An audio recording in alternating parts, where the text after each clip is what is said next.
Welcome to this talk on caffeine habituation and how it affects your pre-workout routine.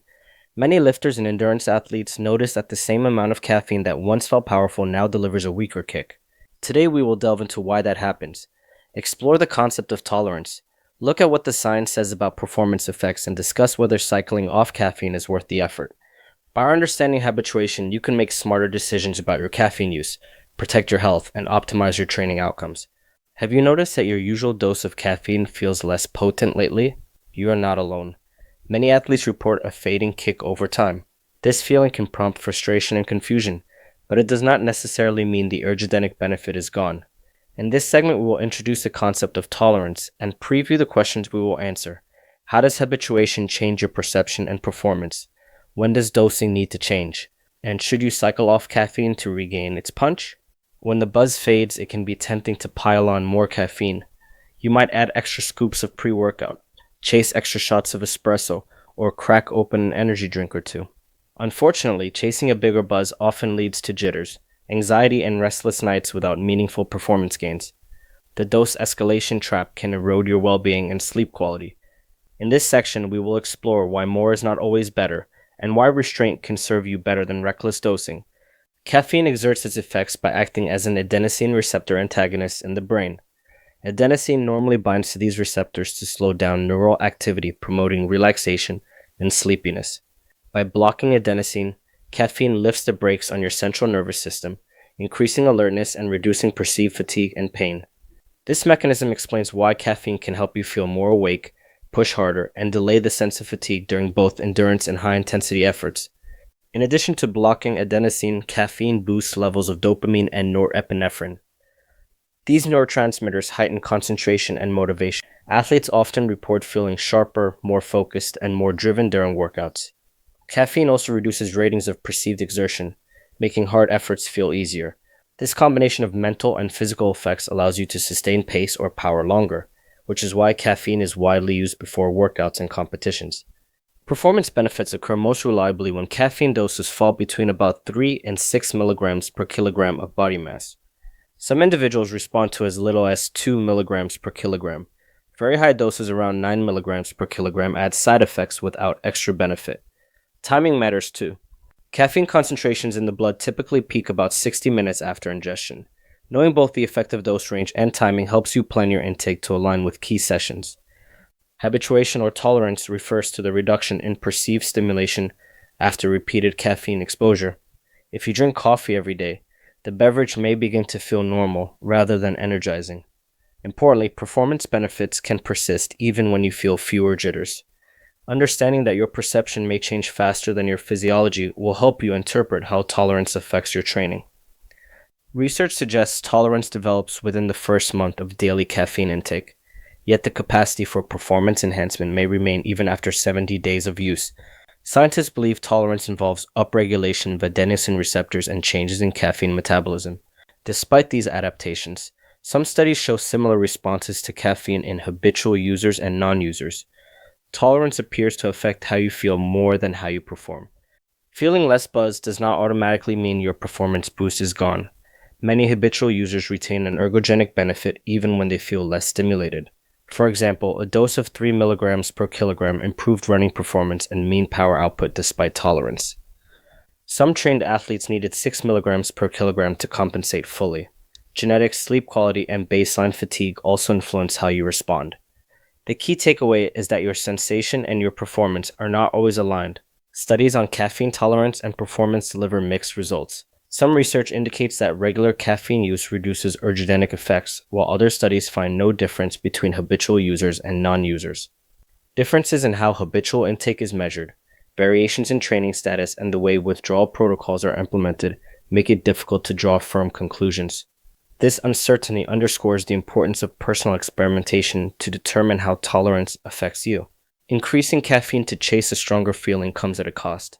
Higher doses are associated with anxiety, jitters, elevated heart rate, digestive upset, and insomnia. To minimize these side effects while preserving performance benefits, stick to moderate doses around 3 milligrams per kilogram or less. You do not need to consume more caffeine just to feel a buzz.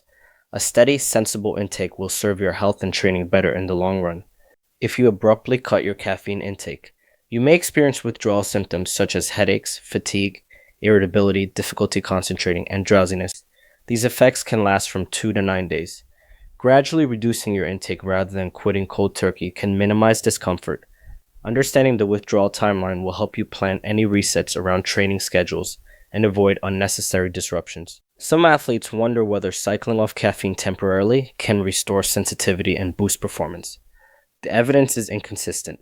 Short-term withdrawal may restore sensitivity for some users, but research shows mixed results when it comes to regaining performance benefits.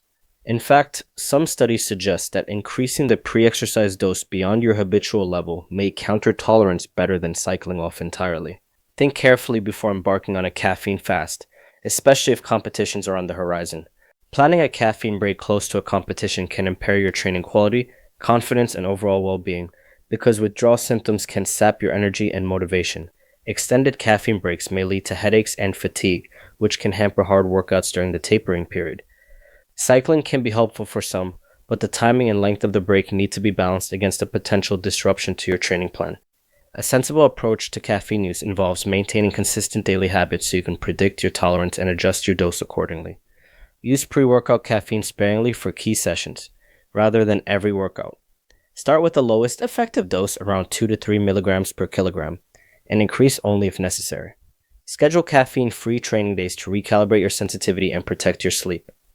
This strategy helps you maintain the benefits while avoiding dependence. Keeping a log of your caffeine sources and the amounts you consume will help you avoid accidental megadosing. The Food and Drug Administration advises adults to stay at or below 400 milligrams of caffeine per day. Avoid stacking multiple high caffeine products because it is easy to exceed safe limits. Adjust your intake based on your body mass rather than relying on generic scoops or servings. Being intentional about monitoring will help you stay within a safe and effective range. A caffeine reset may be beneficial for lifters and athletes who find themselves needing ever-increasing doses just to feel any effect. It may also help individuals experiencing disrupted sleep, anxiety, or gastrointestinal distress from their caffeine use.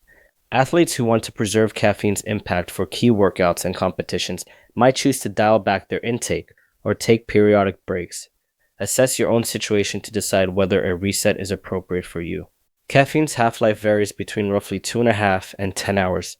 This means that evening intake can remain in your system well past bedtime, delaying recovery.